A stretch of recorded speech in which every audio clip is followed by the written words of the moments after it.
Okay, hi everyone. Thanks for joining an evening with Guy Butters and friends to talk football, life and men's health. I'm really pleased to welcome Tony Lawmer and Alex Stedman this evening. We also have Vanessa in the background putting links up as we go along. Little short introduction to Tony Lawmer. Tony was a professional footballer for 16 years. He played over 400 games and scored more than 120 goals, which is some feat, believe me. He made his debut for Newcastle United at 16 and scored for the first team when he was 17 years old. He's also the father of 4 beautiful children. He's a cancer survivor of numerous times and winning the battle since being diagnosed with an incurable cancer 7 years ago. And he's wanting to see life on the bright side and share his experiences to help and inspire others. Afternoon, Tony. Hey there. You all right? Thank you. And also we've got Alex Stedman. Alex is 26 and works as a social media executive at Chelsea FC. He's worked at a number of professional football clubs since graduating in 2016. His former teams include Crawley Town, Charlton Athletic, Watford, and of course Brighton Hove Albion. And Alex beat testicular cancer when he was 22 years old and regularly works with AITC, amongst others, to help tell his story and raise cancer awareness in young men. Evening, Alex. Evening, Guy. Hi, Tony. Hey, mate. Okay, right. We've all had decent careers in football in one sense or another. What were your career highlights and most memorable moments? And if I can aim that at you first, Tony. Well, you mentioned, growing up in Newcastle, I made my debut at 16. I left school and within about 5-6 months I was playing for the first team. My full debut, well, fun enough, my first run onto the pitch was against Spurs, the days of Ardelias and Chrissy Waddle. My first year at Newcastle, well, Gaza was there, and then my first full debut, I was only 17, and then I scored at the Gallagher Den after 4 minutes, a diving header. So to grow up in Newcastle and end up playing there and playing in the first team, that's what everybody dreams of, you know. So and I've been really, really lucky. I played at Wembley in a playoff final, scored as well. So scored and we won. So probably the best ways of getting promoted. Yeah, like you say, I've been quite lucky to play there myself. But again, like you go back to him, you know, Gaza and Waddle, etc., all them sort of boys around there, and to play for your boy, I was, Newcastle fan as well, weren't you? Yeah, so yeah. In front of them, that must have been amazing. I bet your family were so proud. Yeah, it was fantastic. Yeah. It was probably, in those days, it was probably only about 25,000 there. But I just remember the noise and the smell and everything. I can remember it to this day, and it's 33 years ago. So, but yeah, it's memories that, as you all know, stay with you forever. Brilliant. You still live up that way? No, I live in the Midlands now. So I live in Nottingham, just outside Nottingham in Derby. So, is that for the Chesterfield link? Is it or?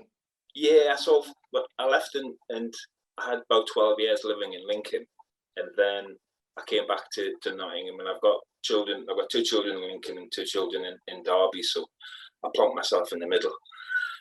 So I try and get as much as I can. Brilliant. And how about you, Alex? Plenty of highlights. I think you always look back at sort of milestones, don't you? I'm sure Guy and Tony, you were the same. The sort of big moments in your career in one way or another. I would probably say the first job at Crawley was big for me. Coming out of university, having a job in the industry was a nice starting point. Like you say, moving to Brighton just after they got promoted to the Premier League opened up a whole new. That was quite a jump, but it was just absolutely fantastic. The night against Manchester United in that first season at the Amex, it was Pascal Gross that scored that night, I think. And filming the players at the end and just sort of being in and amongst that environment was fantastic. And getting the job where I am now a couple of weeks ago, 2 or 3 weeks ago, and covering the game against Real Madrid last Wednesday was quite surreal, really. But they'll be the things that stand out for me. You got a few things coming up as well, haven't you? Yeah, just a small FA Cup final on Saturday is the next one on the list, and then hopefully, all being well with everything else that's going on at the moment, the Champions League as well. So a very exciting time, and seem to be making new memories all the time, which is obviously great. Amazing. It was what more detail does your job entail then?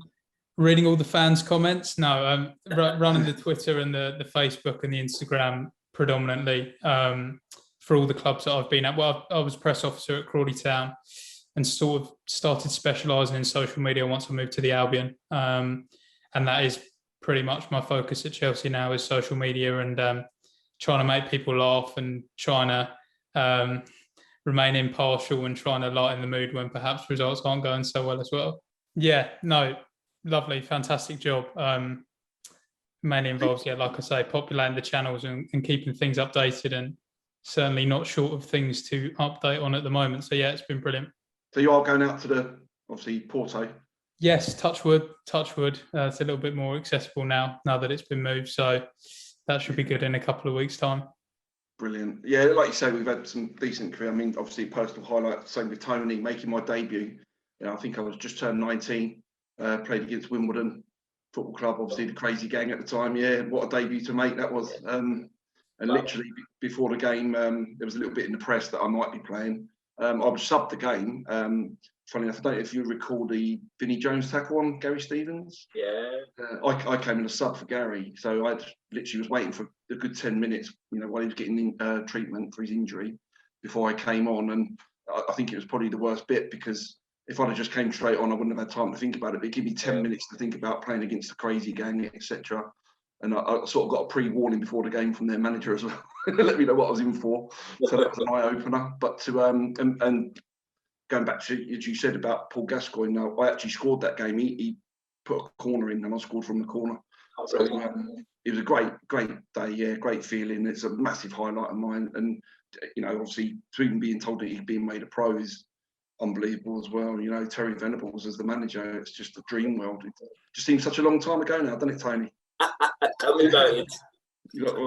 Anyway, football's played approximately 250 million players in over 200 countries, making it the world's most popular sport. What do you love most about football, Tony?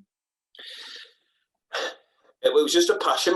My dad played, like locally in Newcastle, so I remember just following my dad, and even at a really young age, just remember the camaraderie and the banter and the team spirit, even like on a Sunday morning game and stuff there. And for that, I just remember that all the way through my career, and the challenges that come up, and then they say when you walk into a dressing room for the first time, you have to sort of impose yourself and sort of, but get into the group, and you can't be like shy, because you'll get found out really quickly, you see. And I just think that everything, it brings everybody together. And I know you see the passion, how passionate fans are, but as a player, you're as passionate, because that's all I ever knew. Do you know what I mean? I mean, it's 14-year-old. I sat in front of my careers teacher and said I was going to play for Newcastle. And and they say, well, have you thought about this? Have you thought about that? And I went, no, I've not thought of anything else. I'm leaving school. I'm going to play for Newcastle. And that was my education. That was my sort of university degree, if you want, that learning as you went through. And I think it brings passion out of everybody, and it's the players and the fans and the management. I think I don't think you can bottle it, and I don't think you can find that anywhere else. I think as well. I mean, obviously in your case, you sort of grew up around a big city like Newcastle, and you got Sunderland, you got Middlesbrough, and I like me myself, brought up in London. You have so many teams around the area, and to actually get through, like you say, to actually get through to even being a pro, or even being taken on as apprentice in them days, the old YTS system. I think it's just it's a fantastic achievement anyway. And I mean, I'll say about London and other towns and places, but I mean, the North East is renowned, isn't it, for its football, for the passion and the supporters. Well, the thing is, there's nothing else to do in Newcastle but football. Do you know what I mean? It's a good night out, all right, but apart from that, there's nothing else to do. Everybody's just focused on the football.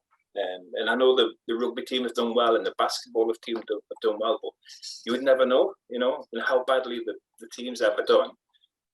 That's always been the focus of the city. Is it true they used to get like quite big fans going up watch training, etc., and massive crowds for reserve games? Yeah.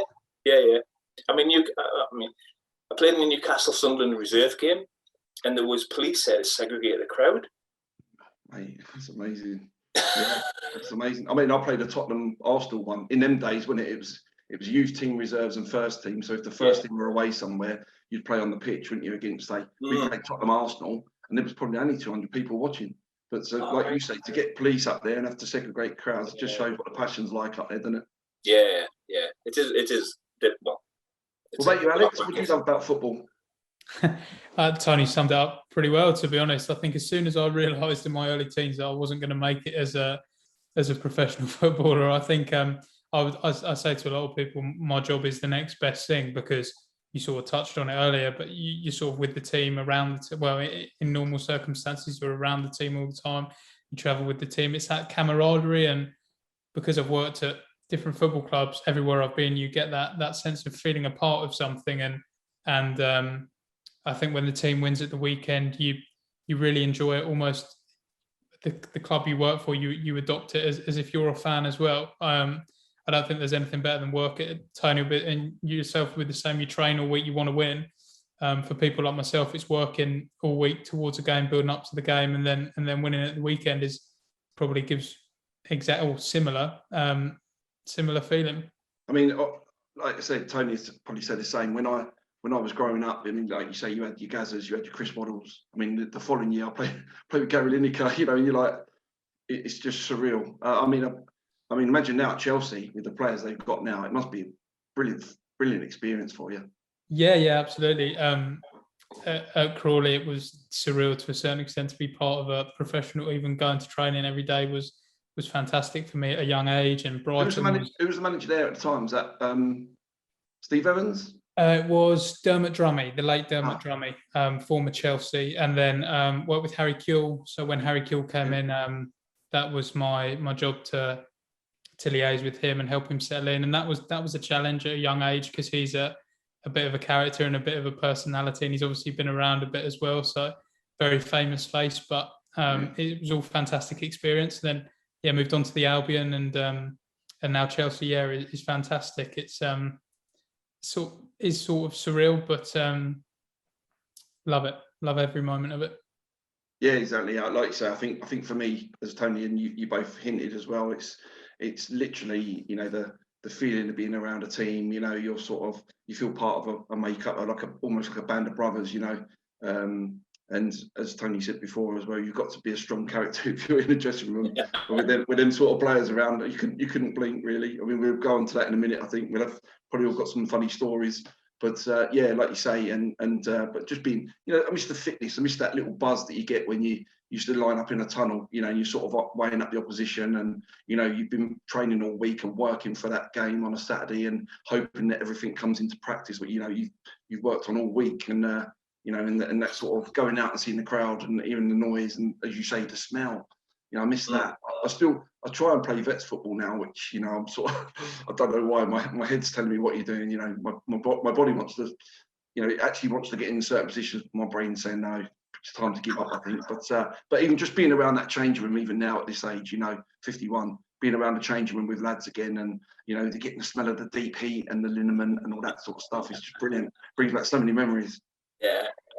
But so I know on my time in the pictures, I was saying there, you know, I've grew up with some absolute characters, and, you know, there must be some funny moments in your careers as well. Have you got any you can mention on and keep it clean, please, Tony? It was funny you mentioned the Crazy Gang. I was 17-year-old. I was substitute the day Vinnie Jones grabbed all the Gaza, so I was substitute that day.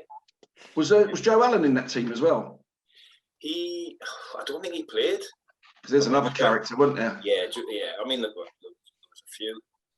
I just remember the build-up to that game, and because obviously we'd stayed down the night before, and Vinny had been on the Gaza all the time, getting messages to him, and it's probably the quietest I've seen him. You know, Yeah. we got to Plough Lane, and he bought a set of roses, like, as in a bouquet of roses. And he walked in and gave them to Vinny. And then 5 minutes later, Vinny walked in and put a ribbon on a bog brush and gave it back to Gaza. And the whole game was just about, and as you'll probably well know, they're just putting you off. You know, they're just trying to frighten the living daylights out of you. And we were 1-0 down. I was a centre forward, and in them days you could have 2 subs. And the coach came up to us and said, like, forget it, we're not putting you on. I was only 17, you know, so he said there's no chance. And there was loads of Fash was cutting everybody, you know. So, and then the funny thing was, when your time's up, you know when your time's up. So I'd finished playing pro and I dropped into what's now the National League with Telford, and I was struggling like mad. And so we're playing Doncaster. It's home, and we're 4-0 down at half time, and we're down to 10 men. I get the hook. Manager's like, come on, you come and sit next to me. And so he puts a young lad on who barely had played. And then within about 20 minutes, he scored a hat-trick and we drew 4-4. And then I just went, do you know what it is? My time's up. Do you know what I mean? He just said, I'm done. So, yeah, those are probably the two cleanest ones I can think of. Yeah, exactly. How about you, Alex? Got any funny stories? I've been hit by many a flying football in the warm-up, trying to film things on my phone. Back of the head, chest, all sorts. Cups of teas have gone flying. No, we went with Albion. You'll probably know, Guy. They do sort of the Premier League trips to.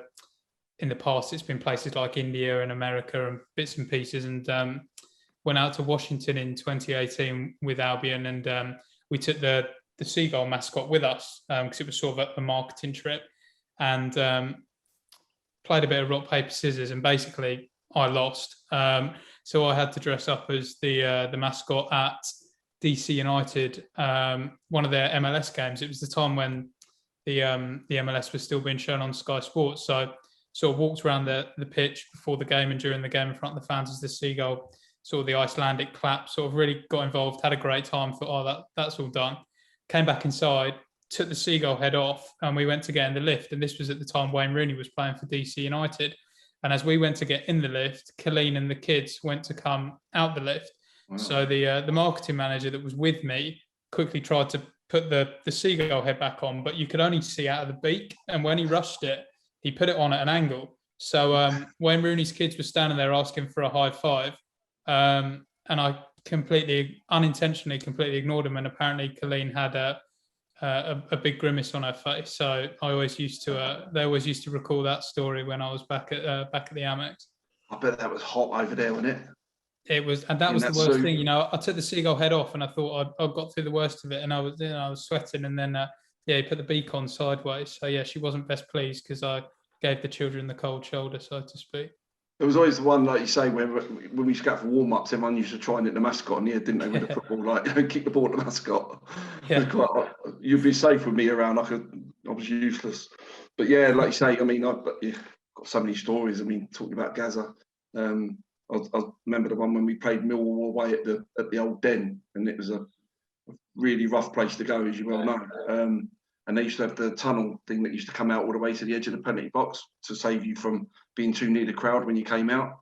And this is when I was at Tottenham, and I don't know if you probably heard it before, but when we came out, you looked to the right, and all the Millwall fans had all the surgical masks on and all this sort of stuff, and faces up pressed up against the fence. And when Paul Gascoigne came out, they just all booing him and throwing coins on the pitch. And then all of a sudden, at the time, it was quite well known that people used to throw Mars bars at him and things like that on the pitch. So when someone's tried to cut the Mars bars on the pitch, and he's run over to them straight up in front of the fence, picked up a Mars bar, undone it, ate it, and then started doing a moonwalk in front of them. It's just like they all just collapsed on the floor, just like laughing at him. And it just sort of calmed the atmosphere really for the rest of the players. We won 5-0 that day as well, and all their crowd was singing "We Want 6," in the end. But he was a great entertainer. I've got a lot, obviously, that you need to clean up a little bit. But another one, the famous one, when Eric Torsved signed for us, the goalkeeper, and he was scared of birds. So Gaza found out, and he literally kidnapped an ostrich from a farm near him. There was like a small holding farm near him. So he kidnapped an ostrich, as you do, and then come down to the training ground, make sure all the players were out the dressing room, and only Eric was left in there, and he threw the bird in there and shut the door, and you could hear Eric screaming. Brilliant. What a character. And it's like when you're in the changing room, you couldn't, you had to watch your socks all the time and watch all your clothes and that, because you come back in and all of a sudden you put your socks on and your toes go straight through the end when someone's cut the end off of them, and all the old classics, the deep heat in the pants, and good days. But you look back on them with fond memories, don't you? Yeah. Talking of memories, I don't know if you played, Tony. You played at the old Golston ground? Yeah, I was just going to say. I mean, I'm that old. I played there, you know. So, and I'm sure we won. It was something daft. I'm sure we went 3-0 before half time. So I played at the Goldstone ground, and then I'm sure I played at the first game at the Withdean. So that's an experience, wasn't it? That's an experience and a half there, wasn't it? How did you find that experience?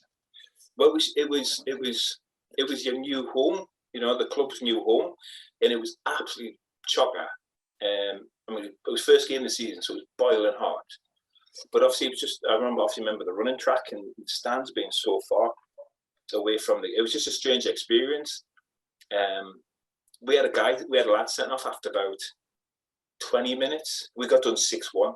He's done a 6-1. Was that for Mansfield, was it? Yeah, it was for Mansfield, yeah.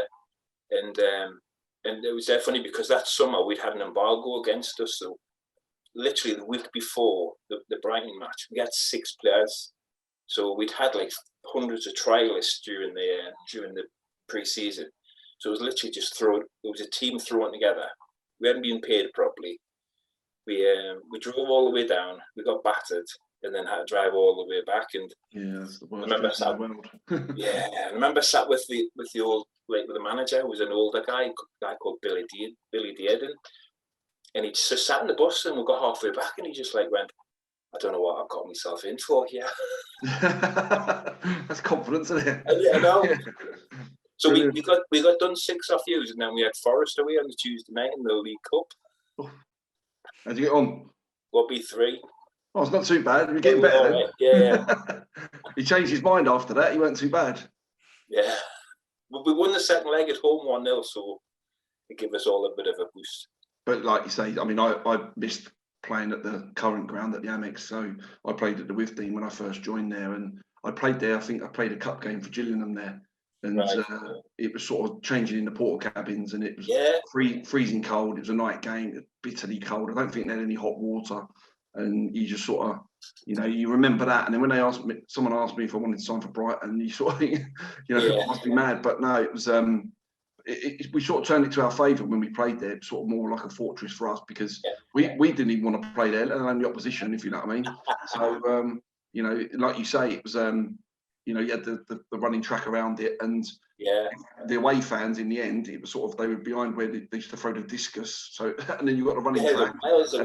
It was horrendous. A couple of my friends, QPR fans, and we played them on a New Year's Day one year, and they were in the QPR end, and it was miles away, like you say. And I scored that end. We won the game 1-0. I think it's the last game they might have won on New Year's Day or something like that. Anyway, so I got man of the match champagne, and after the game, I met up with my mates, QPR fans, and I don't drink champagne at all. And I knew they'd got the train up, and they'd had a couple of drinks as well. So I said, look, you know, do you want a bottle of champagne to go in with on the train? And I won't tell you what they told me to do with it, but they weren't best pleased. They weren't best pleased. I think, Alex, you must have missed the Withdean. You was working at the Amex, weren't you?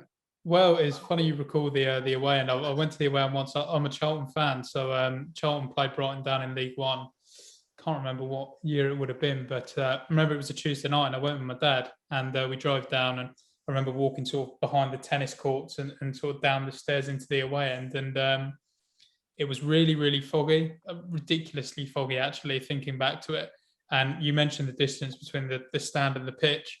And Charlton had a man sent off after about 15 minutes. And, you know, I thought we were making a sub. I didn't realise that he had been sent off because we couldn't see the tackle. That would be my one and only memory at the Withdean. But obviously, I joined the club in 2017. So the game I already highlighted, the Manchester United game, was a fantastic evening.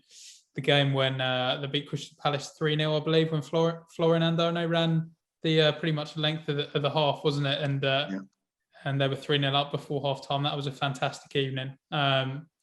Managed to get on the pitch that evening and just sort of to film within the group and hear the noise around the Amex that night. And I know it sounds really cliche, but sort of the floodlights, I remember looking up, sort of trying to look over to the west stand from down on the pitch, and sort of just being sort of met with this massive glare of the floodlights. It was just and the smell as well. Like you mentioned smells of deep heat and bits and pieces. I remember sort of filming in amongst the players, and you could just sort of smell the grass and everything else. You know, it's just it was brilliant. And seeing Man City lift the title last year, the year before last, sorry, at the Amex was a really good experience. Felt very lucky. It's come round again, isn't it? Because they've won the league again this year, and I think we've got them again a week at final game.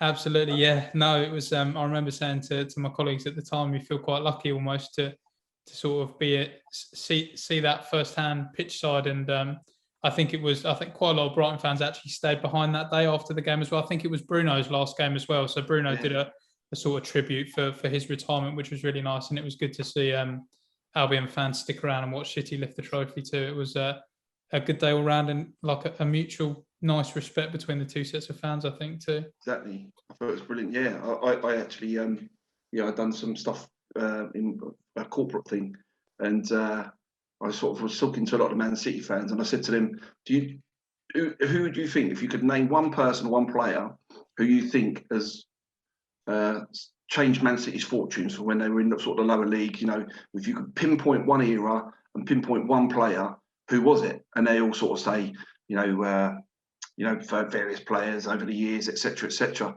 And I said, no, actually, it was me. And they were sort of like, what do you mean? And I sort of showed my lanyard and with my name on it.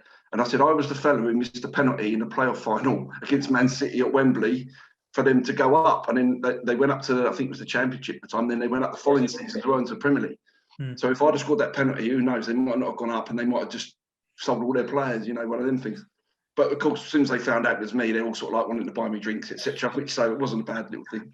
But going back to the Amex, I think, I don't know if you remember, Alex, I'm pretty sure the playoff semi-final second leg, was you there then against Sheffield Wednesday? It was before my time, but I've done interviews around it, and I've seen the videos and the noise that night. The players that were still in the Premier League squad said it was phenomenal. Unbelievable. I'd done the radio commentary for the first leg away at Sheffield, and I thought that was a great atmosphere. It was rocking. And they turned the lights out in the stands, and everyone put their little lights on their cameras on. And it was just, so it looked really good. And so I think someone must have been up there and watched it and thought, well, we're going to beat that. And I remember that week we were all putting the flags out on the seats, as we have done before. But on that day, the atmosphere was the best atmosphere I've heard at a stadium for a long, long time. I mean, you know, it reminded me when I played for Portsmouth. That's how loud it was. I mean, and they're pretty loud, them guys. But it was a great atmosphere. Great stadium. So, in your professional careers, then, what would you say has been your greatest achievements and your biggest challenges? I'll start with you first, Tony. I think the biggest achievement was digging out a 16-year career. You know, I think you mentioned earlier on about actually getting, you know, on the ladder and the YTS and playing, and then actually elongating that career as long as you possibly can. I think that's probably one of the most things I'm proud of. But I think the biggest challenge I had was when I was 23. It was the final training session of the season. We were defending set plays, and I was the front postman. Came in and I headed it up, and it's gone out back to the taker. So obviously I've run out, and they sort of half-hearted to try to stop the cross, and the guy's woofed it straight in. But as he's woofed it in, he's caught my legs, and he basically wrapped his legs around it. So I ended up snapping every ligament in my right knee. So I snapped my anterior cruciate, my posterior, my medial, damaged my lateral, and split my cartilage, all in one tackle, and a training session. So I didn't play for 16 months. And what I found was I returned, but from then on, I played with a limp. Really, I limped, you know, so I couldn't fully bend my leg, I couldn't fully straighten it. So at 24, I should have really retired, you know, I should have, but because of football, I had nothing else to do. I had no idea what I'd do with my life without football being in. And I think that probably the next thing was to dig out that career and have probably the determination to carry on, you know, and not give up. And I played for another, what would that be? 8 years, you know, and like you say, I made it to a playoff final, and just really, really lucky that I ended up having probably another 200-300 games out of it. Did you, you know, I mean, it's a lot different nowadays, isn't it? The treatment you get nowadays compared to them days. I mean, like you say, you're quite lucky, I suppose, then, as you said, you know, to come back from that without no disrespect to anyone, with some, you know, like I say, sometimes the treatment in them days wasn't the greatest, was it? Yeah. No, I know it. Well, it was funny because I went for, so all the clubs I ever went to after that, all the managers knew I had a bad knee, so I never had a medical. And then I went to Hartlepool when I was 30 for a med, and they said, we'll have to get you for a medical. So I sat with a surgeon, and he took a load of x-rays, and he says, how have you played with the cruciate you have? And I was like, what do you mean? He says, it was put back in the wrong place. So that was only 8 years ago. Yeah, exactly. Not played many games since then. Yeah. So that's amazing. Yeah, I mean, I've had a few horror stories, like you say. You know, people that have cracked their knee and it's sort of split the knee, and they've been told, you know, get back on, bit of magic sponge, that sort of thing. You know, it's mad, isn't it? Really, when you think about it. Yeah.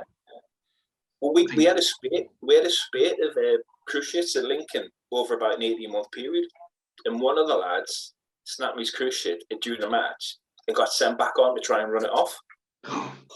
Mad. Yeah, exactly. When I was at Gillingham, we played, I think it was Carlisle, and we had a wide free kick, and they played an offside trap. So I managed to beat it. I sort of had a little inkling they were going to come out or run out, so I sort of timed my run. And as the ball came in from the side, I'm looking at it. So I could see the keeper out the corner of my eye, and I thought, I'm going to score here. And so I really threw my head at it as hard as I could. And the next thing I know, I'm on a heap on the floor. Got, you know, big, massive pain in my eye and my head. Didn't know exactly what happened. I just assumed the keeper punched the ball and punched me.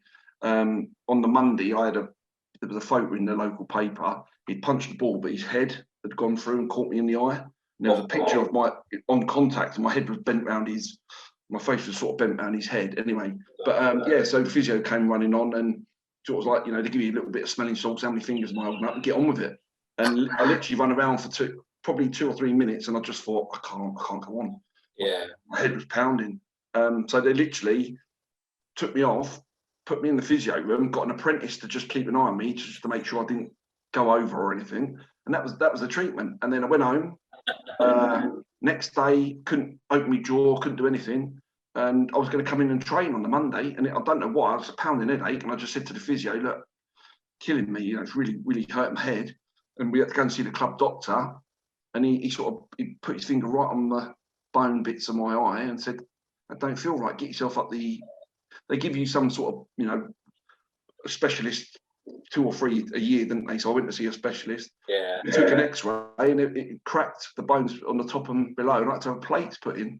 And I was literally 2 days before, I was thinking of playing on, you know. Crazy when you think about it. I mean, obviously now they brought in hopefully the concussion side of it is going to be a massive thing, I think. So yeah, it's, you know, which is great for the game. I think it's moved on. You know, that sort of thing, that side of the game, I think is brilliant. You know, it's the way it's moved on. You know, but in my day, like you say, it was just get up, get on with it, dust yourself down. Try not to show you hurt, wasn't it? One of them ones. Yeah. How about you, Alex? Great achievements and not as many challenges. Yeah, not as many knocks and bumps and bruises as you guys.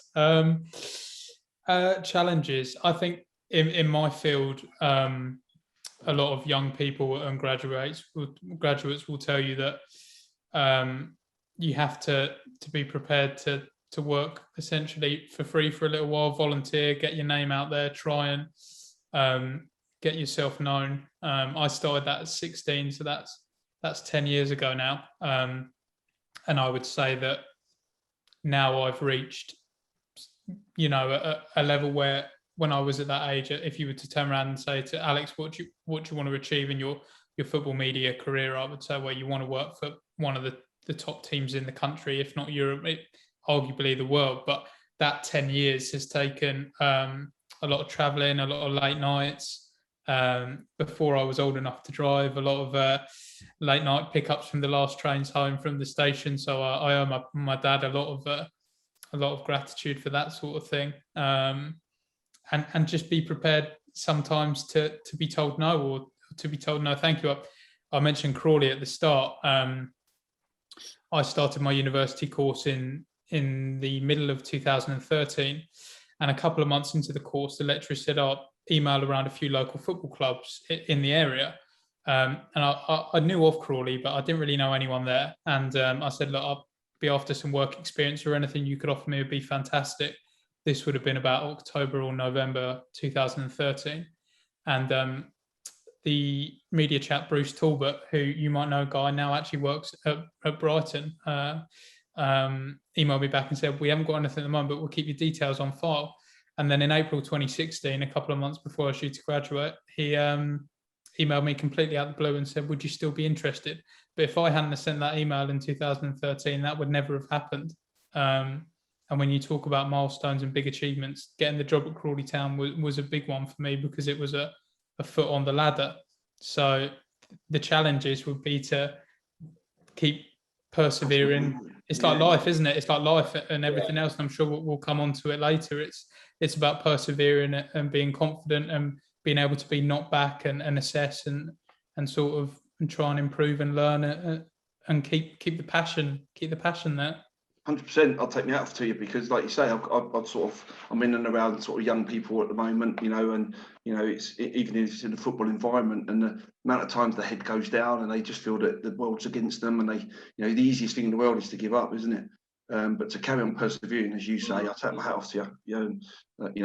It's brilliant how you've gone from strength to strength, and like you say, where you're working now, I'm pretty sure you're the envy of a lot of people. I'd love to be able to do that. I wouldn't know the where to start, to be honest. I'm at that age now, like I said, where all my kids have left home, so all the technological stuff is all beyond me. I've not even got that to rely on now. So listen, technology's evolving all the time. I'm learning every day. Even moving up to Chelsea, there's bits and pieces and software and everything that the guys use there that didn't necessarily work with at Albion. So no, learning all the time. I think technology is developing all the time, isn't it? Which is somewhat scary. It's even, like you say, in football, it's even like the scouting networks and that as well, and it's all sort of basically online, and especially during COVID as well. I bet you come into your own there, didn't you?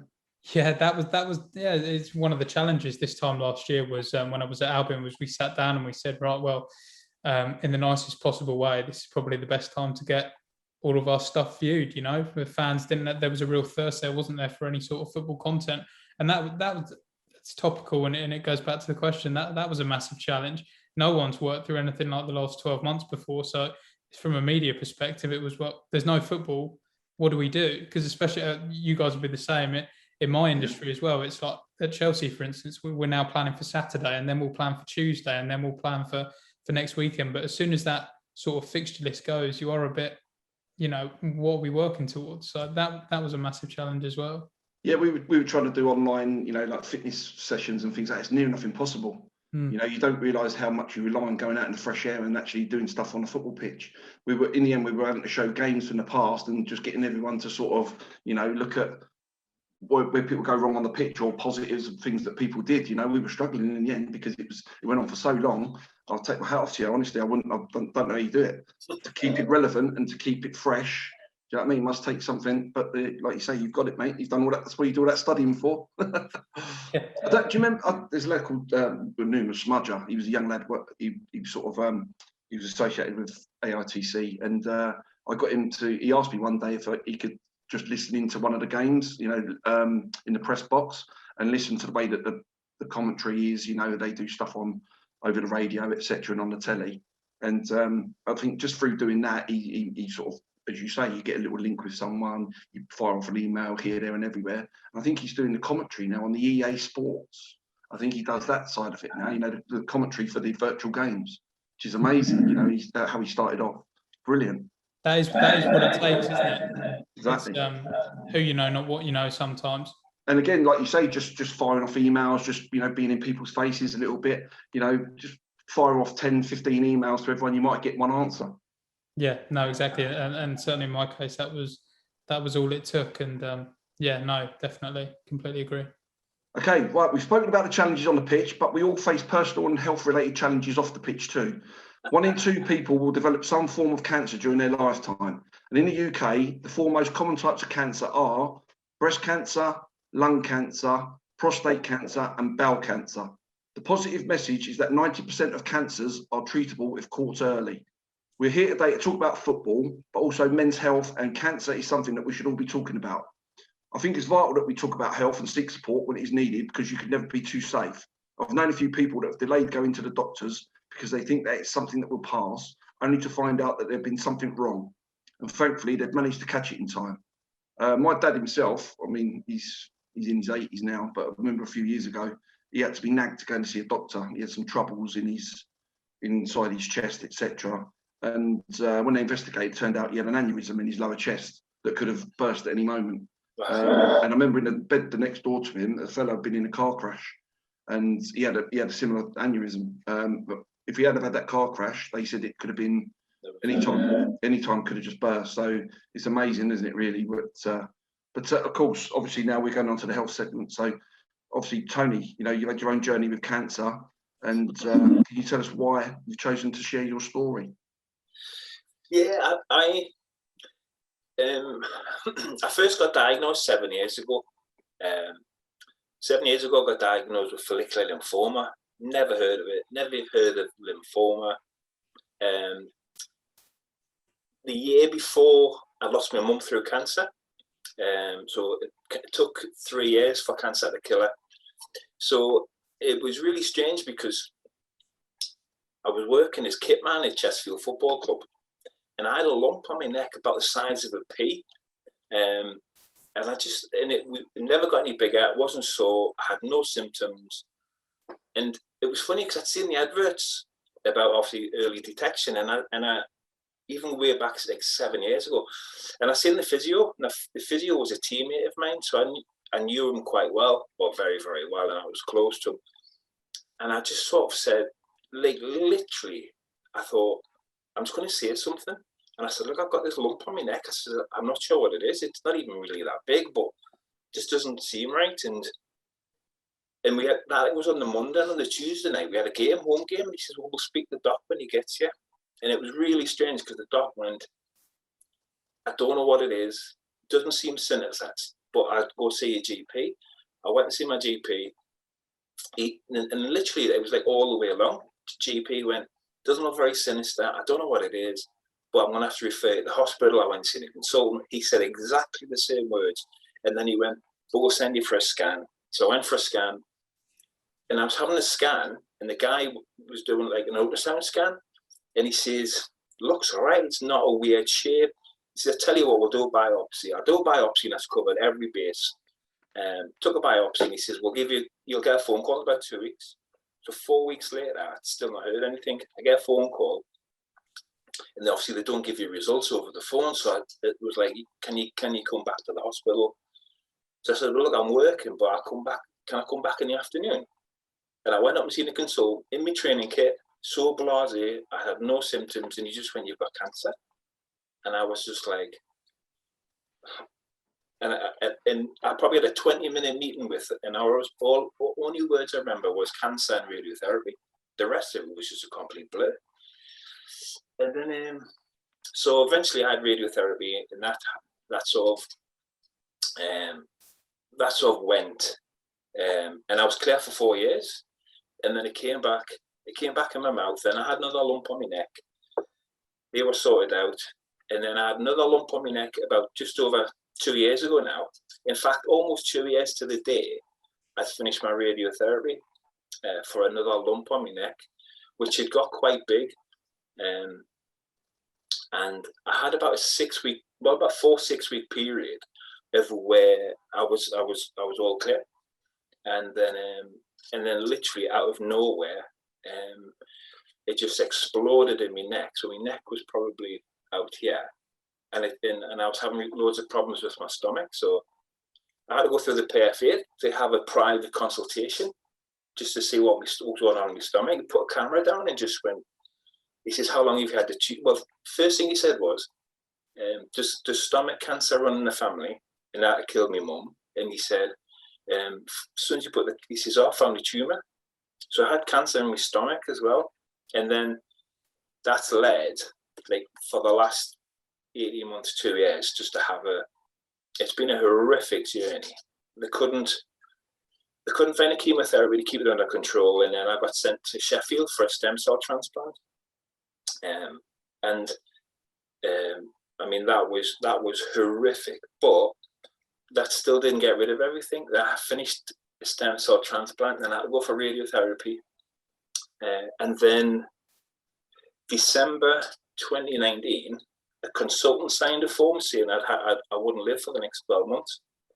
So I could actually cash in all my pensions and things like that. So I could make plans and stuff like that, and look after the kids and my missus and stuff like that. And so 17 months on, I'm still here, still kicking about, kicking and screaming. And you ask why I do it. For whatever reason, I'm still here. All right, I've beaten every. Statistically, I should be dead, but I just believe I have an opportunity to do something with my life, and that is to share a message, And going way back to 7 years ago, I don't think I would have gone to my GP, but because I knew the physio really well and I was in that comfortable environment, I felt safe and secure about talking about it. And I think I was very, very, very fortunate, because lymphoma can just go through you like a dose of salt, really. So did you say you were aware of the signs of cancer, or? No, I'd never heard of lymphoma. I'd seen the adverts about, obviously, I think you mentioned before, prostate cancer, obviously with men, prostate cancer and bowel cancer and stuff like that. So I heard all about the early detection and stuff like that, and I just felt comfortable because I was at the football club, that I just went to the physio, and I just thought, because you know what it's like, if you show weakness in a football club, whether you're the kit man or the centre forward or the goalkeeper, you just get ruined, Yeah. And so I was nervous about it, but I was more nervous not about being diagnosed, about sort of opening up and showing I had feelings, or I felt vulnerable to a certain extent about opening up about what I had, but ultimately it saved my life, And What goes through your head then when you actually hear them words? Well, it's funny because back then, I've been to support groups and set up support groups and all that. I think as soon as somebody tells you you've got cancer, the first thing you think of is when I'm going to die and how long I've got left. And I think it's seen as a death sentence, But the thing you mentioned earlier on about obviously how 90% is treatable and how everything has advanced, I mean, if you'd seen me at the end of 2009, I left hospital 2019, and my partner's dad picked me up, and he brought me home, and he didn't think I'd finished. He didn't think I'd see it at the end of the day. That's how bad I was. So I was on death's door, and if I was going through a stem cell transplant, or when I was going through it, there was a point where I was done. Do you know what I mean? It had absolutely ruined us, and I'd given up, really. But I talk a lot about, I turned my cancer journey almost into a football match, and that that you never give in attitude. We always talk about you'll do anything to win, and I turned it into that. And I think my football career probably saved me by having that stubbornness and belligerence of not getting beat. I thought that sort of being brought up as well around that, like you say, the banter side of it as well. Sometimes it can be brutal, can't it? And you sort of have to cope with it, and it sets you up. I sort of likened it when I was an apprentice to being set up for being able to play in front of crowds of 40,000 people screaming abuse at you, because it's like being a private in the army, isn't it? You've got to go through all the hard stuff to be able to cope when you go to war, if you know what I mean. So do you think that helped you? That side of it massively helped you? Massively, yeah. Honestly, hugely.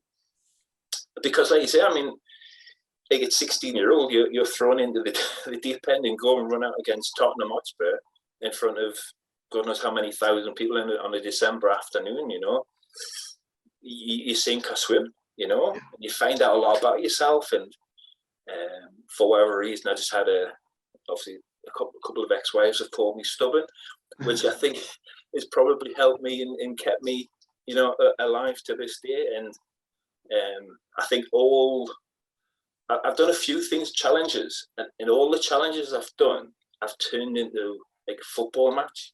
Do you know what I mean? And it goes back to that, and it goes back to that will to win, do anything to win, you know. So have you made any conscious lifestyle changes? I believe you started up a support group, haven't you?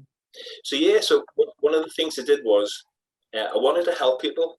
You know, I wanted to help people, and there was times where you get diagnosed, and then you may get results 4 weeks later. That 4-week window, you're sat at home banging your head against a brick wall, and I've seen it, and I've been there, and I've done it, and I just, going back to wanting to help people, I set up a support group, and all I ever wanted was, I just wanted somebody, if they're sat at home and they don't know where to turn to, they can send me a message, they can drop me a line, you know, they can send me an email, and it was just another form of reaching out to people, really, you know, because being told, you know, you've got cancer for that first time, or even the relapse the second time is horrific. You know, you can't put it into words, you know. Yeah, that is an inspiring story. I take my hat off to you, mate. I really do. And Alex as well, you've got a story to share, haven't you? Also, I know it's slightly different, it's a different form, but can you explain about what your journey's been like? Yeah, of course. So I was diagnosed with testicular cancer in January 2017. Had a sort of a dull ache from probably the October, November time. So I went to my GP. There's a lot of similarities in my story that Tony's just shared there. So I went to my GP October, November, said, I've got this dull ache, you know, it doesn't feel quite right, because I was playing football when I was running. I was still perfectly fit and healthy, but could almost feel a dull ache and a sort of a pain on my lower stomach. Had checks, had an exploratory operation. They couldn't find anything. And then it was about mid-November, I think. It's funny how you always remember things around football matches, isn't it? I think Crawley were away to Mansfield, and it was freezing cold. And I remember sitting in the press box and almost having like a really bad stitch, having a really bad pain. And the Monday afterwards, I noticed a swelling. So I went back to the doctor and I said, look, I know I came to you about this dull ache, but now this has grown. Not the left-hand side has grown. This doesn't feel right. And that burst and that ruptured, and it was swelling up and sort of bursting, and there was lots of debrided tissue disappearing, and then it would go small, and then it was like a cycle. And originally they thought I kept being told it was a hematoma. I had the ultrasounds that Tony mentioned, all of the usual stuff. They couldn't find anything. And at the end of the January 2017, beg your pardon,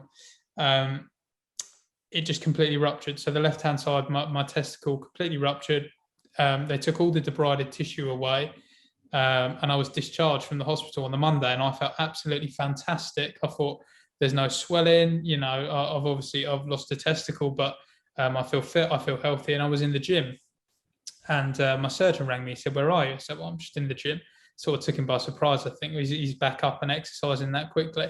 He said, oh, can you just make your way home and let me know when you're there? And will your parents be there? I said, yeah, they should be. He said, okay, just let me know when you're home. I rang him back and he said, look, all the debrided tissue and everything that we've taken away, we've done the analysis and we've found traces of cancer in there, which would explain why you weren't getting better, so to speak. So I went for a CT scan and blood test that day. And before I had the results back, I remember being called into a room. And this lady said, look, we think that this was before the blood test and the CT results were back, but this lady with my mum and dad said, we're pretty certain, you know, you've been battling cancer for the last 2 or 3 months. And I didn't even know. I had no idea. I knew there was something wrong. And I was sort of bent over double when I was trying to get on with my normal life. I wasn't exercising or anything, but I was still going to work. And Yeah, I was rushed in for all the usual tests. Was you aware of the symptoms then? So you just thought it was the delayed. You didn't have any preconceived ideas or. Much in the same way as Tony. I mean, you see the adverts and you see everything, and obviously I was only 22 years old. Yeah, which is relatively young, isn't it? So and I felt very fit and very healthy. It's funny, isn't it? Hindsight's wonderful. I remember in that November, December, I remember thinking, oh, not imagine, but it might be that. But because it was never mentioned, and I never had a blood test, I never made the correlation, which actually at the end of January the following year made it so much more of a shock. So I had 9 weeks, beg your pardon, of chemotherapy, BEP chemotherapy. So lost all my hair and everything, and that was low, and that was tough. But by the end of that 9-week cycle, I got given the all clear. So they gave me the strongest chemotherapy because I was young and fit and healthy. But my main message and why I do this and why I speak with AITC and various other fundraisers, I work with the John Hartson Foundation, is because cancer is treatable at a good rate if it's found early. And if it's diagnosed early, the ironic thing is that if that debrided tissue hadn't been analysed and hadn't gone away, they found that the cancer had spread up to the top of my spine, my chest, all around. It was all around me, but I felt completely normal. And if that chemotherapy hadn't started at the start of March,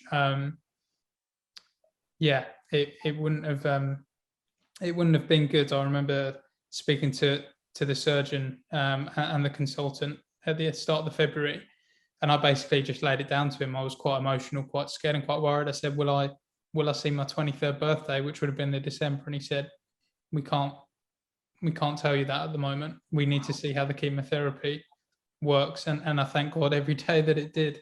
And that's why I do this, because it's so important, that early detection and knowing what to look out for, and having the courage, like Tony said, to speak or confide in anyone. That could just be the little trigger. You could speak to someone that's not even medically trained, but they could know someone that's had similar, or vice versa, and that could make you go to the GP.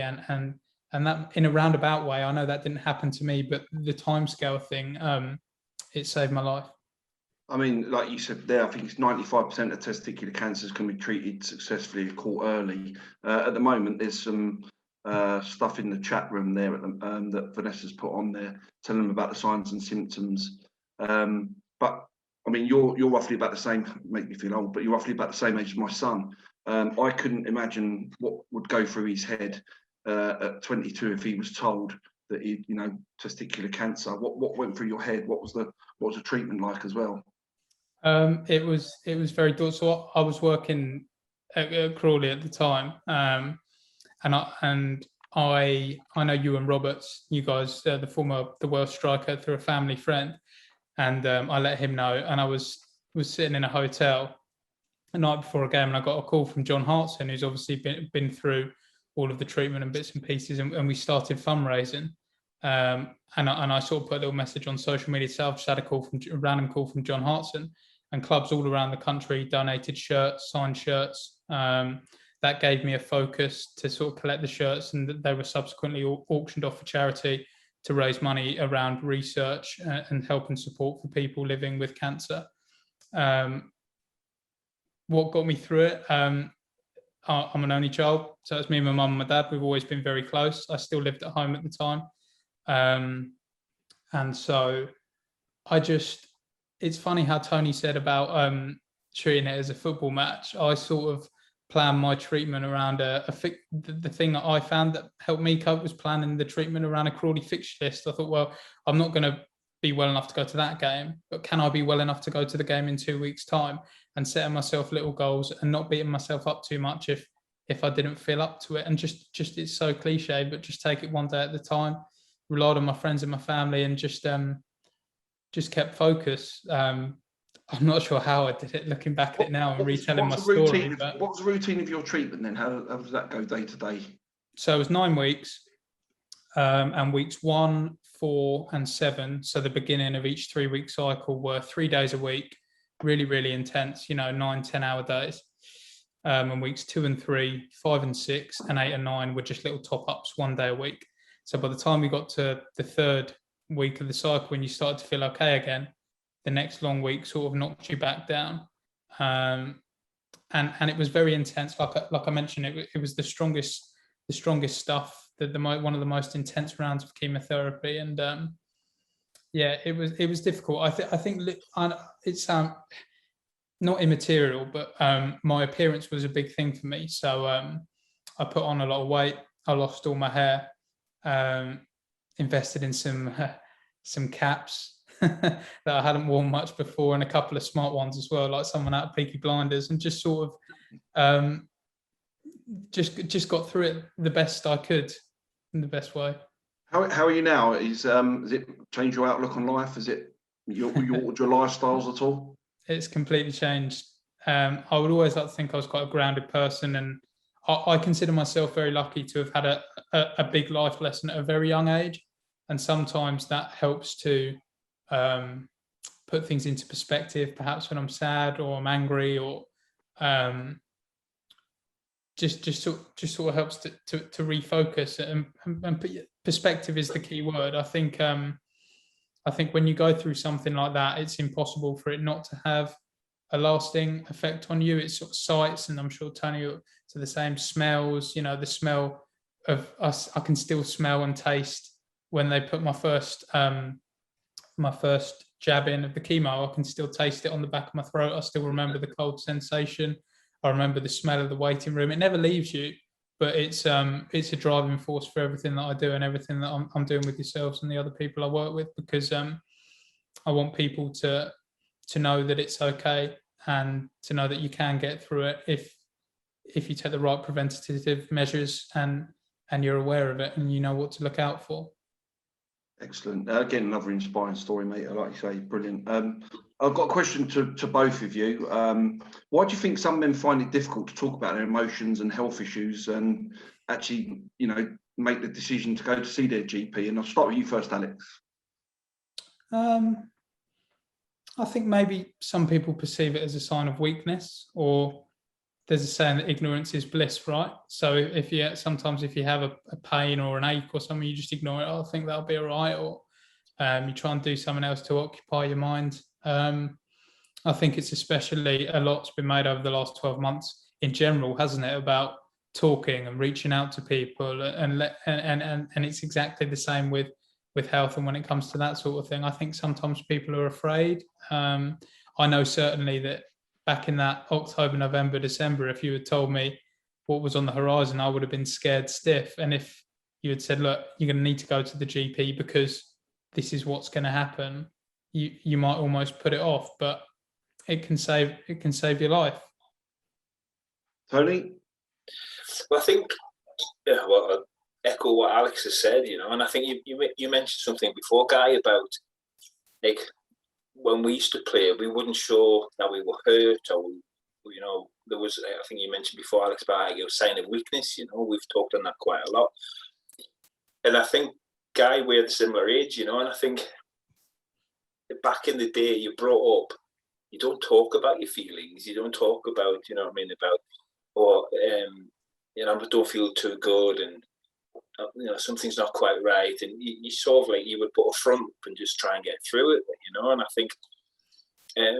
and I think that's, there's obviously different eras, but I think men of our age have struggled to actually talk about our feelings and express it. And I think Alex made a great point there about like how things have changed over the last 12, 18 months, about how people are encouraged more and more to talk about it. I mean, I'll go way back to, I sat down with a counsellor when I finished football because I was drinking, and my career was over and life had finished, and I got divorced and all that rubbish as most footballers do. And until I actually just released everything, and that weight just lifts off your shoulder, I just get everything off my chest, and that like hood you've been wearing or hiding behind, and that cloak that like it just weighs you down. You just release it, and it's easier said than done to say, just talk about it, because if you do, you may get an answer you don't like, or you don't want, or you're not looking for. But ultimately, you look at myself and Alex, without that conversation, there's a hell of a good chance we wouldn't be here. We wouldn't be sat here tonight, you know. So there is a, like I say, it's easier said than done, but confide in someone, you know. And I think Alex mentioned about speaking to Roberts, you know. You just have that conversation, and then all of a sudden, so you speak to somebody else, and oh, I tell you what, they could help. Tell you what you need to do. Just go and see your GP. And all of a sudden, you know what I mean, you're now at a point where you've started talking about it, you've got that confidence, and now you're sat for the GP, and the GP will go, so what are you here for? And you've got to tell them, you know. So yeah, it's easier said than done, but it's got to be done, you know. I think you're right. Like you say, certainly my experience, I think growing up in that environment in football, when we played, you know, the money wasn't as what it is now. Yeah. Nowhere near, well, obviously, you know, nothing like it was now. But you know, sort of to play in the team was a difference between earning more money with the win bonuses and appearance money, etc. Yeah. So if you got an injury, you never let anyone know. You literally would, you know, I can't remember any time where I started a game where I didn't have something wrong, or even in training where I didn't have a niggle, you know. But you couldn't let anyone know because you didn't want to be left out of the team. So to be brought up in that sort of background makes it difficult, like you say, to then go out and, you know, express your own sort of feelings and open up to someone. Basically, it's vitally important that you do. And there's a lot of stuff now on the chat room that explains links that people can go to look for if they're suffering from anything. But I mean, I went on, as Alex said, about fundraising stuff. I went through work. I've done quite a number of bike rides around Europe to raise money for our charity. And I remember coming back off one of them one year, and I just thought I'd been in the saddle for too long, 2 or 3 days in the saddle. You just naturally think that there's something wrong downstairs. And I didn't think nothing more of it. I just thought it'd go away after a few days. And about 3 weeks later, it was still there, still like a dull ache, as you say, sort of lower down in my stomach, around the testicular area. And I just thought, what do I do? What do I do? And I made the decision, like you say, to go see my doctor. Straight away, you know, referred me, and I had ultrasound scans around my testicles, etc. Luckily for me, nothing came of it, but I literally was toying with the idea, you know, it will go away, it will go away. I think, like you say, it's just vitally important that you do actually go and see your GP. It's something that they're paid. You know, that's their job. The GP. You're not going to laugh at you when you go in there. There's no stigma attached to it. You know, you go in there and it's fine. I mean, even when I was having the ultrasound done on my testicles, it was a young girl, was a student nurse in there, and they asked me, "Do you mind if she sort of looks in and that?" And you sort of like, yeah, no problem. You know, I'm not going to say no and walk out. You know, I'm here now. Let's get it on. Let's get it over and done with. I want to find out if there's something wrong with me. And that's only really came through working where I do and doing lots of stuff with the health department as well that give me that information in the past. If I hadn't done that, I probably would have soldiered on, like I said, like my dad, you know, head stuck in the sand and just got on with it. But great advice. I think we're into extra time questions now. I think the 90 minutes is nearly up. The old extra time questions. It says here, a healthy lifestyle can reduce your risk of cancer as well as having many other health benefits. What's the best way to keep fit then, and how to stay mentally and physically fit in these times? And it says here, Tony and Alex, ask Tony about the Great North Run. So since I've been diagnosed, that you said about bike rides, I give myself a challenge every couple of years. Really challenge myself. So when I first got diagnosed and I got the all clear, I went the Arctic on a dog sled and I raised money for a charity. I had 5 days, unbelievable. And then after that, I trained and cycled. Now I cycled around every football club I played for, but that took me so I started at Preston, and I went Preston in Newcastle, Hartlepool, Mansfield, Chesterfield. It took me, so I ended up doing 400 odd miles in 4 days. So I always give myself, I walked Hadrian's Wall, so I did that a few years ago. So I always try and give myself something. So I came on this stem cell transplant, and I was like, I couldn't walk from the sofa to make a cup of tea. Right, I literally couldn't walk 10 or 15 yards. So I went, right, I'm going to do the Great North Run, and that was last year. So obviously it got cancelled by COVID. But then I got the opportunity to do it again this year, and I've toyed with doing little bits and bobs, and then I saw I think it's until you talk about it. I sort of put it out the other day to social media because I've done a week's training, but I wanted to sort of let everybody know, and then that puts me. I've got to finish it, you know.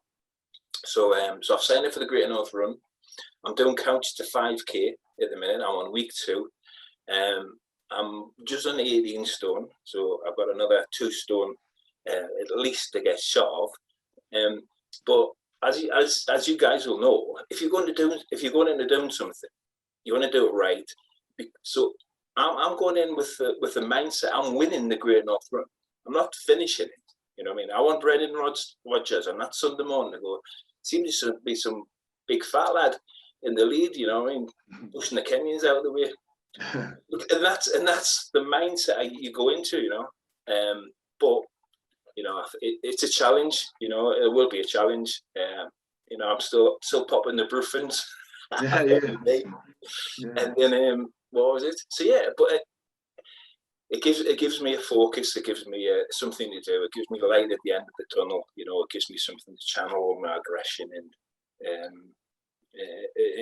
at the same time, you know, you feel good because you raise a few quid at the same time. So, and I found a massive difference of just going to the gym and doing anything.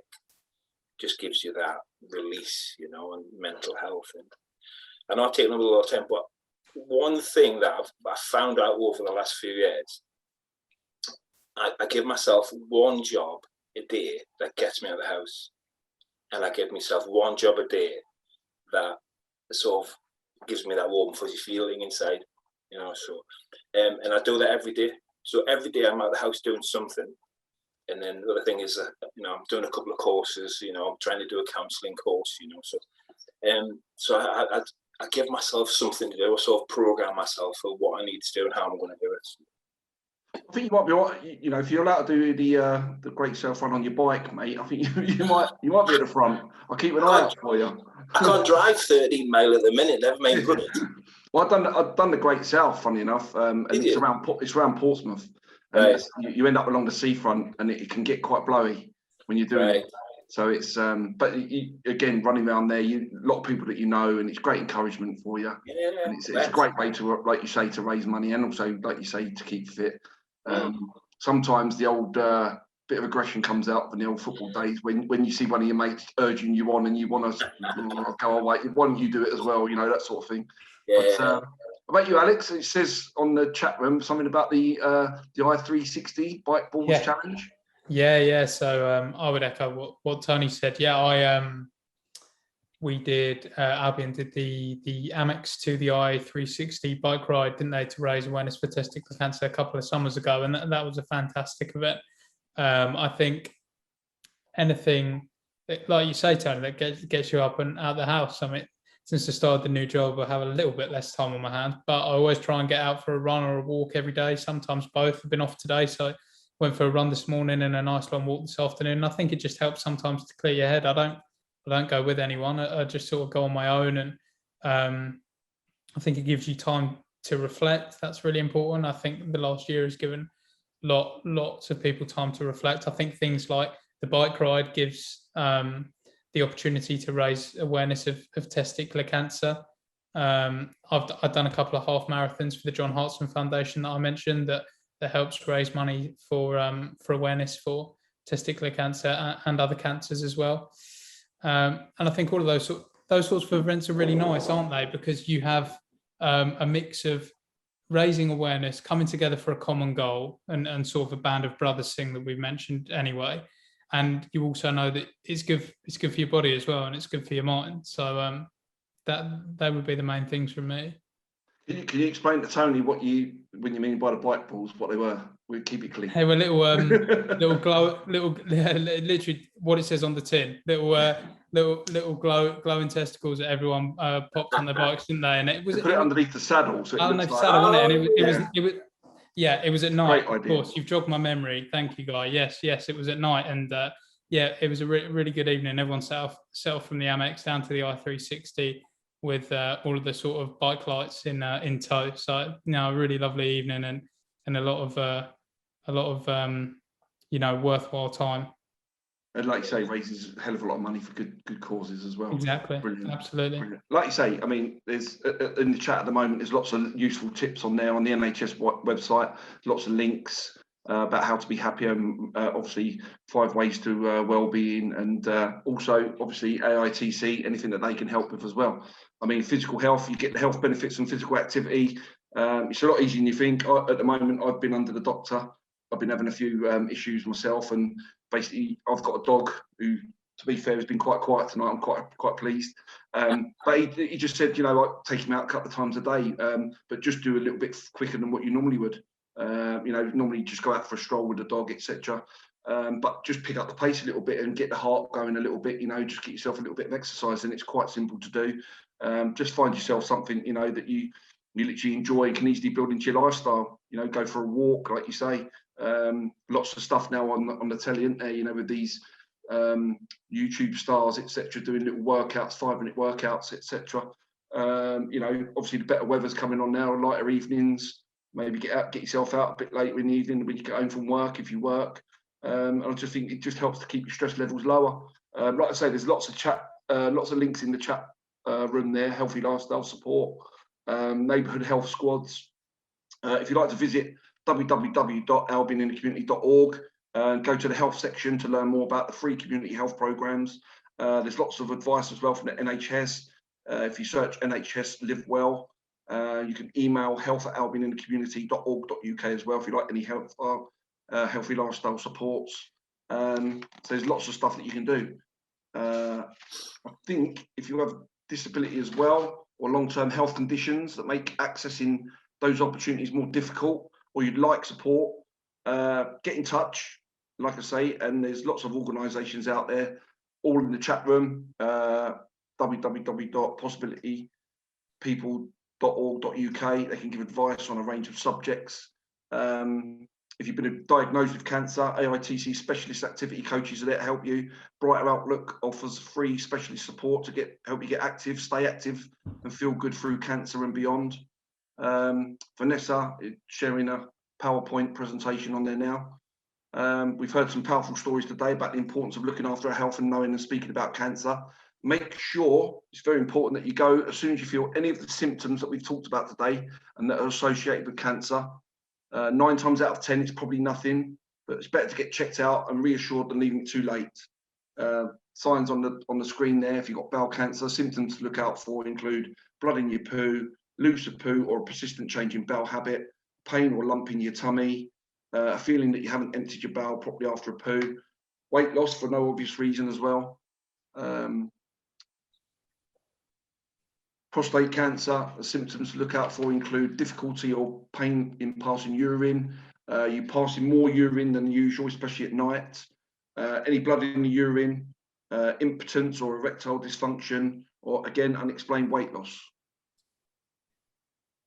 Lung cancer, symptoms to look out for include an unexplained cough for more than 3 weeks, a change in the cough that you've had for a long time, if you're coughing up blood or blood in the phlegm, you get shortness of breath, repeated chest infections, lasting chest or shoulder pain, again, unexplained tiredness or weight loss. And if detected early, more than 90% of cancers can be successfully treated. So it's important that you go and see your GP if you receive any of them symptoms. And of course, Speak Up Against Cancer, speakupagainstcancer.org. Any doubt, go on their website. Okay, screen shares end. Right. I think now we're starting to wrap up a little bit. Any final words of wisdom from the audience watching today? Tony, any words of wisdom? Have that confidence.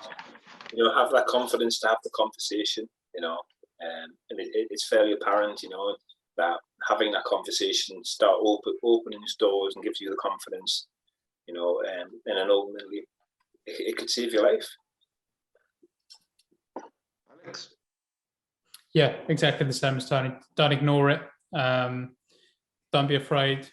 Don't think that you're overthinking something. Don't think that you might be being pedantic. Peace of mind is better than not knowing. And like you say, Guy, 9 times out of 10, it could be nothing at all. But having that peace of mind is massive. And and also having the early detection is a massive thing as well. Exactly. Like you say, from me, I think it's like you say, go to your doctor. It's a job, as I said before, the job's to help you and make you get better. You know, there's a lot of stigma and embarrassment around certain things, you know, symptoms that people get. But I'm guaranteed, no matter how bad you think they are or how terrible you think you're going to look when you go and see a doctor, it is their job, okay? And I guarantee that they probably would have heard worse stories than you when you go in there. So no doctor in the world is ever going to laugh at you. You know, like I say, it's their job. Right, thanks for joining us this evening. Tony and Alex, honestly, sharing your stories, I doff my cap to you both. I mean, you've both been on incredible journeys. I hope you stay safe and around for many, many years to come. And hopefully, like I say, Tony and Alex, we'll keep in touch. And like I said, remember, early diagnosis saves life. So know the signs, attend screening, see your GP. It's a life-saving message, so please pass it on. Tony, Alex, thanks again. It was great to see you. Take care, yeah?